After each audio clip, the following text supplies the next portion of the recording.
नमस्कार दोस्तों।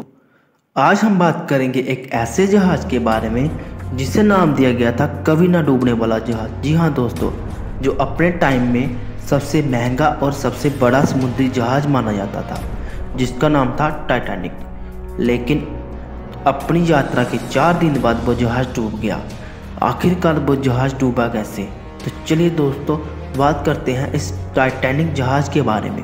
किसी के ईगो और किसी के ओवर कॉन्फिडेंस के कारण सबसे महंगा जहाज और कभी ना डूबने वाला जहाज आखिरकार समुद्र में डूब ही गया। 10 अप्रैल 1912 को रवाना हुआ टाइटैनिक अपनी पहली यात्रा और आखिरी यात्रा पर। किसी को नहीं मालूम था कि टाइटैनिक की वो आखिरी यात्रा होगी। लोग हंसते हुए, खुशी से झूमते हुए टाइटैनिक में सवार थे, टाइटैनिक का मजा लेने के लिए। लेकिन उन लोगों को कहाँ मालूम था कि टाइटैनिक की ये आखिरी यात्रा है। टाइटैनिक की यात्रा के 4 दिन बाद खबर आती है कि टाइटैनिक डूब गया। सब शॉक हो जाते हैं, कभी ना डूबने वाला जहाज आखिरकार डूबा कैसे।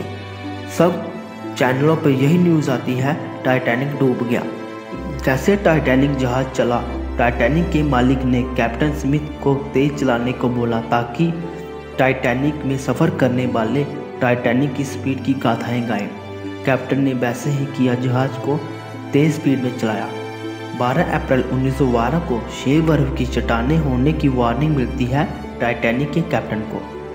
कैप्टन वार्निंग को सुनकर जहाज को थोड़ा मोड़ लेते हैं, लेकिन जहाज की स्पीड को कम नहीं करते। 2 दिन बाद फिर से टाइटैनिक जहाज को वार्निंग मिलती है बड़े बड़े आइसबर्ग होने की, लेकिन इस बार टाइटैनिक का भाग्य खराब था।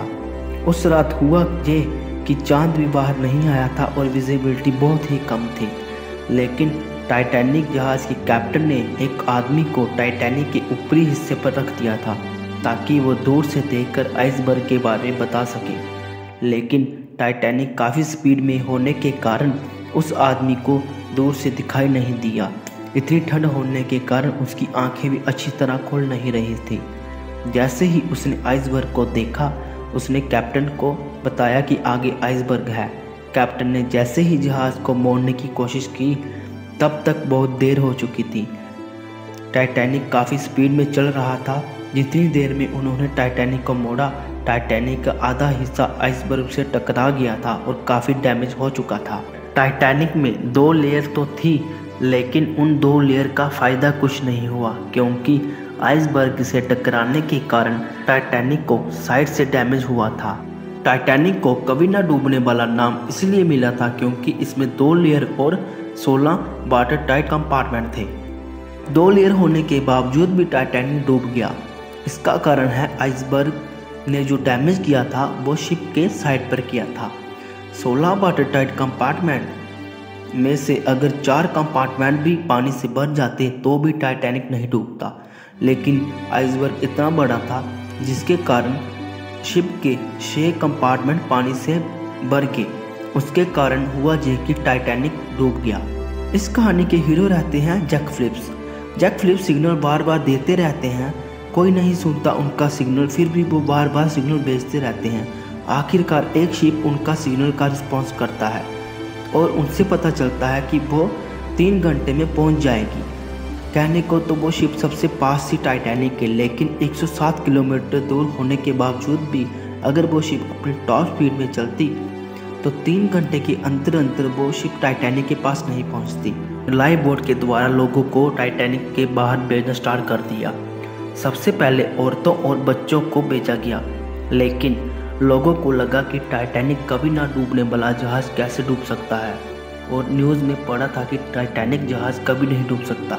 इसलिए वो लोग ज़्यादा टेंशन में नहीं थे और खुशी से नाच रहे थे। यही कारण हुआ कि पहली लाइफ बोट जब टाइटैनिक से बाहर उतरी, उसमें 65 लोगों की कैपेसिटी होने के बावजूद भी सिर्फ 25 लोग ही लाइफ बोट में बैठकर रवाना हुए।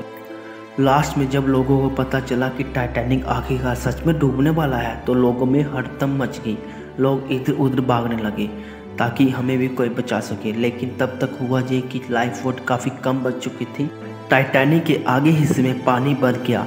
करीब 1 बजे जहाज़ का आधा हिस्सा समुद्र के नीचे चला गया और आधा हिस्सा पूरा का पूरा ऊपर खड़ा हो गया। कुछ लोगों ने अपनी मृत्यु को स्वीकार कर लिया था। लगभग 2 बजे टाइटैनिक जहाज समुद्र की गहराइयों में समा गया और अपने साथ 1300 लोगों को ले डूबा। इसी के कारण टाइटैनिक की पहली और आखिरी यात्रा समाप्त हुई।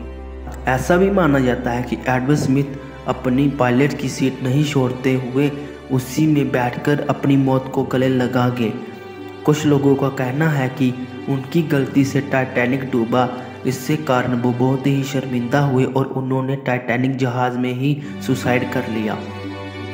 3:30 बजे एक जहाज आता है, लेकिन तब तक टाइटैनिक समुद्र की गहराई में समा चुका था। उन्हें वहां लाशों के सिवा कुछ नहीं दिखता। तो दोस्तों, ये थी टाइटैनिक की स्टोरी कि कैसे डूबा टाइटैनिक। कैसी लगी ये वीडियो? आई होप अच्छी लगी होगी। अगर अच्छी लगी तो लाइक और शेयर जरूर करें और चैनल पर नए हो तो सब्सक्राइब करें।